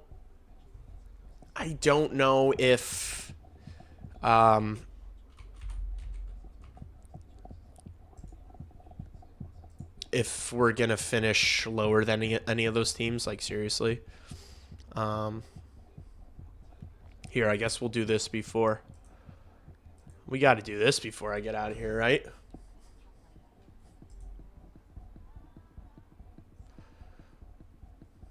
Yeah. We stand pat. Mock draft. Sim lottery.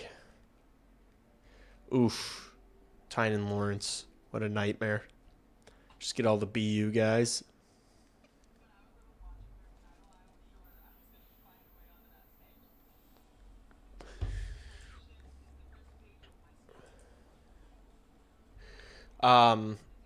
Wait, actually.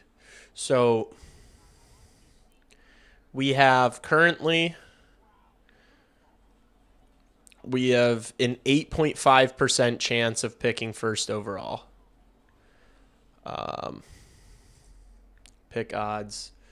We have an 8.5% chance of picking first, an 8.6% chance of picking second, but then most likely we're picking 5 through 8. If you can finish 4th from the bottom, you do yourself a lot of favors, because you can only pick as far back as 6th. You have just as good of picking in the top 2 as you do as picking 6th. You know? So if you can finish fourth from the bottom, that's ideal. You do kind of want to... Fuck, you do kind of want to lose. No, but I can't do this. I can't sit here in good faith and be... And I'm not going to be rooting against my team. I'm not going to be rooting against my team because I'll take you guys back. I'll take you guys back to 2023 before the Bedard draft. We played the Pittsburgh Penguins. If we lost, we would have finished bottom of the league. If we had lost, we would have finished with the best odds to win the draft lottery. With the win, we came here to the third and won the draft lottery. So you never know how those ping pong balls are going to, you can't really play with fate. I'm not going to cheer against my team, but obviously if you could move into this fourth and even the third spot, you'd be doing yourself some favors. But look, Vancouver is so much, they've completely torn it down. They are terrible. But they have a 56% chance. They're more likely to get the third overall pick than not. So it's at the end of the day, it's still a draft lotto. Got the first pick in 4 spins. Let's see it. Bang! Bang! Bang! Now that's the question, though.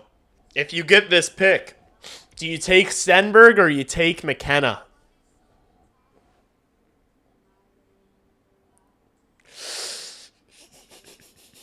Do you take Stenberg or do you take McKenna? I think that if this happened, they would take Stenberg, chap. I really do. And look, I know the narrative is great with McKenna because he grew up a Blackhawks fan. He's a diehard Blackhawks fan. He grew up in the era of Patty Kane and Jonathan Toews. He's a Blackhawks fan. He's Connor Bedard's 9th cousin. That's a great narrative. But having Ivar Stenberg, I'm sure there's going to be people, it's actually Ivar. It's Boisvert, not Boisvert. It's anyway, sorry, I'm just getting butthurt from people correcting my pronunciation on my latest video. Anyway, I was saying, the Stenberg-Frundell connection would be insane. Imagine a first line of Bedard and his 2 Swedish meatballs, Stenberg and Frundell. That'd be sick too. That's just as sick of a narrative. Them winning gold in the World Juniors and then them ending up on the same fucking team next year. Stenberg's ready to play in the NHL. Stenberg's ready for the NHL. Imagine we got Stenberg and Frundell on our first line next year with Connor Bedard. Stenberg has a ceiling, McKenna all day. Yeah, see, so I agree. I agree with that assessment. I do think Gavin McKenna's ceiling is higher. But I feel like Stenberg's more projectable. He's so great already. Gavin McKenna could be Trevor Zegras. You know what I'm saying? Type shit.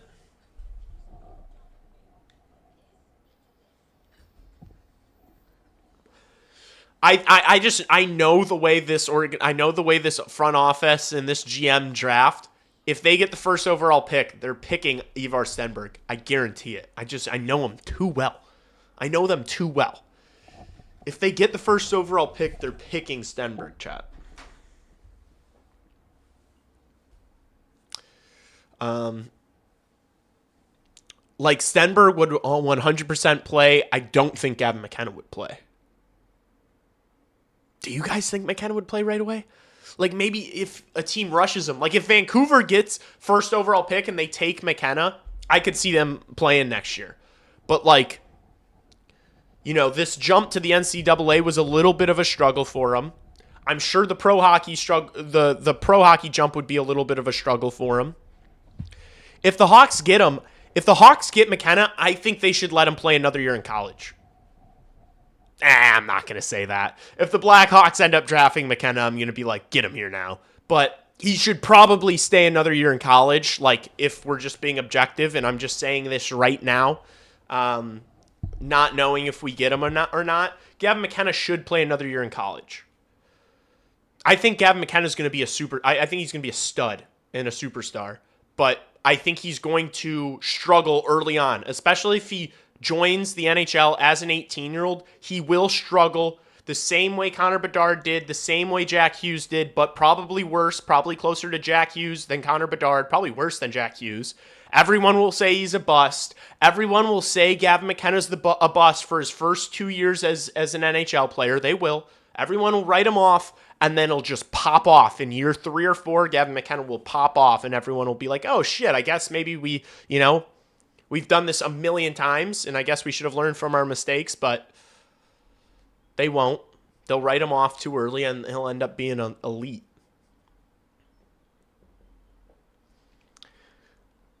McKenna would take a year in Rockford? No, but if he's going to play in Rockford, just play in the NCAA. Like, be the guy on campus. Play in the NCAA. Play more meaningful. Like, playing the NCAA is so much more meaningful than the AHL, you know? In the sense that, like, you're actually playing for something bigger than yourself. Like, if you're in the AHL, you're just trying to get to the NHL. You're not, like, actually, you know? Bro, he would not be worse than Jack Hughes in rookie season. He'd be that bad. I mean, people were saying that he was going to score fucking 60 points in the NCAA this year. And he struggled a little bit with the physicality and the pace of play. It would just be times 4 when he transitions to the NHL. What about third? Is it Verhoff?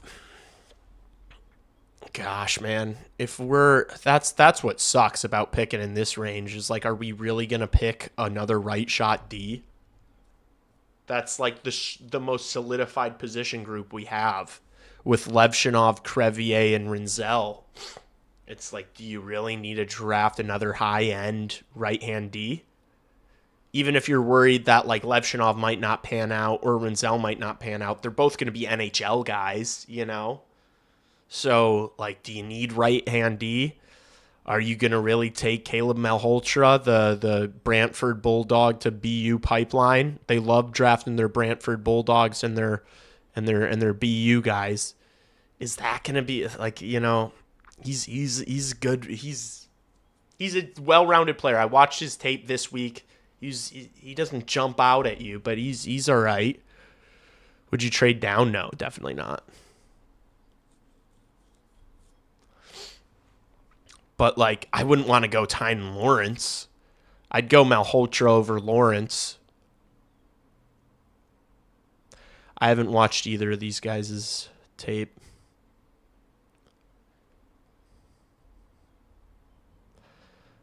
And then with our Florida pick, which we're probably not going to get, but if they do, like, drop out here, I'd go with this guy. I'd go with Oscar Hemming. He's going to climb up. I bet he'll climb up by the time the draft happens. I bet he'll shoot up. I bet Vigo Bjork will continue to fall. I guarantee you Vigo Bjork's going to end up going in the 20s. Vigo Bjork will go in the 20s.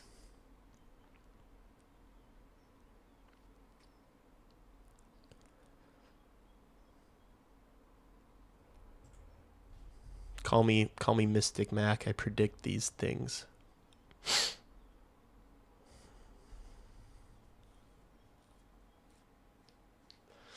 Villanueva with that second pick.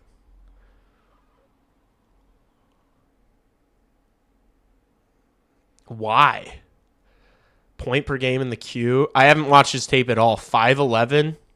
Is he just like a really good playmaker, puck mover, good skater? 5'11", 157. He better skate like the fucking wind. 5'11", 157. He better be faster than Quinn Hughes. Vigo might end up being the steal of the draft or a bust. because he's too small and not fast. He's not fast and he's small. I feel like he is such a gamble. Vigo Bjork is a total gamble.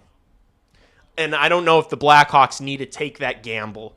The Blackhawks have already have a bunch of like small skill players. You know?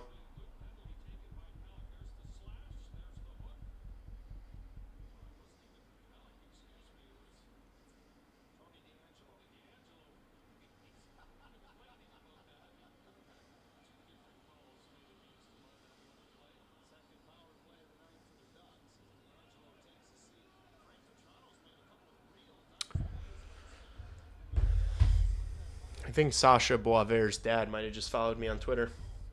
It's pretty funny. Hopefully you didn't hear me mispronouncing the name, chat. That would be a bummer. Villanueva, I promise I'm pronouncing that name wrong too, is Adam Bovequist. No thanks. Wyatt Kaiser will be light years better than him. You know, it's a gamble. I feel like no players in the draft really fits the Hawks right now besides the big two. Yeah. Caleb Malholtra, I guess maybe like I don't know, but like they don't need centers. Like you can't like it's never bad to have too many centers, but like we're already if you watch my video that I put out today, kind of building the lineup for the rest of the season with Boisvert and with Frundell, like I think Oliver Moore is a guy that can't play on the wing. Like I think Oliver Moore has to play center. They're so set on Frank Nazar playing center. Connor Bedard's gonna play center. Sasha Boisvert's a center. Ryan Green is technically a center, but he's playing really well on the wing, so he can stay on the wing. But it's like you've got so many guys that play center. How is Malholtra on the wing? You know, like will he be a true center, or is that a guy that can play on the wing?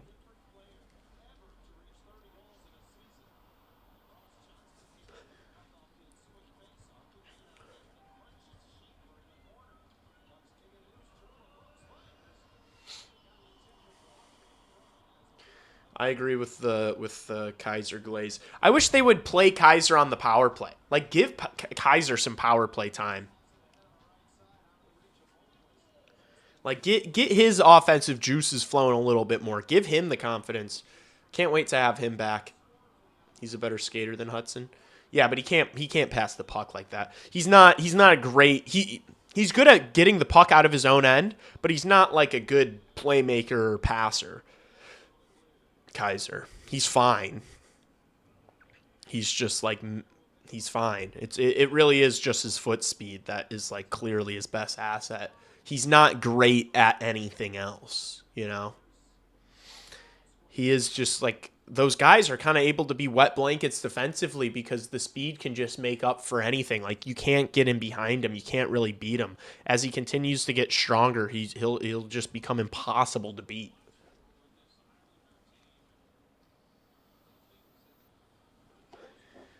But all right, guys, if you haven't yet and you're watching for the first time, do me a favor and sub to the channel. I stream as many Blackhawks games as I can. I'll keep you guys follow me on Twitter, Lee Grossman. All my socials are Lee Grossman, just my full government. I'm gonna see if I can stream Friday. We'll see how that ends up working out. But maybe no stream Friday, maybe stream Friday. Definitely streaming Sunday. More videos this week. I need to bring some people on the channel as well. Yeah. But I think I'm going to call it here. I've been live for like a couple hours. How long have I been live?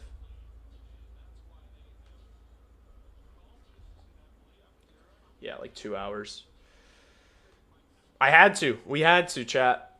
We had to discuss big, overarching, great move from Kyle Davidson.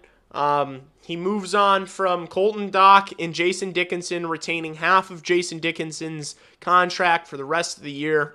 He was an expiring contract. He moved him with Colton Dock for a first-round pick in 2027, top 12 protected, and Andrew Mangiapane. Great business from Kyle Davidson. You know, him and his old boss, Stan Bowman, good friends, talking all the time. It was an easy deal for them to make. It works out for both sides. Blackhawks are going to get Ivar Stenberg or Gavin McKenna with the first overall pick this year. Blackhawks are going to be so back, it's not even funny. And we're all going to live happily ever after. We're going to live happily ever after. But I think that's it. I appreciate you guys. Subscribe if you haven't. Like the video. It's late. I should have asked for likes forever ago. There was like 90 people in here at one point. Pretty cool. I'm going to start doing these more often. I need to start doing like streams more often that aren't related to games, just to talk shop and stuff. It's easy to do when there's like big news like this. But I think that is something I should start doing more, just because I get to say more points. We get a back and forth. I get to converse with you guys. And it's sometimes better than just like a video, you know? So, all right. I appreciate you guys. Have a great rest of your evening. I'll be doing something on the channel tomorrow, most likely. I'll see you guys later. Go Hawks, baby. Go Hawks.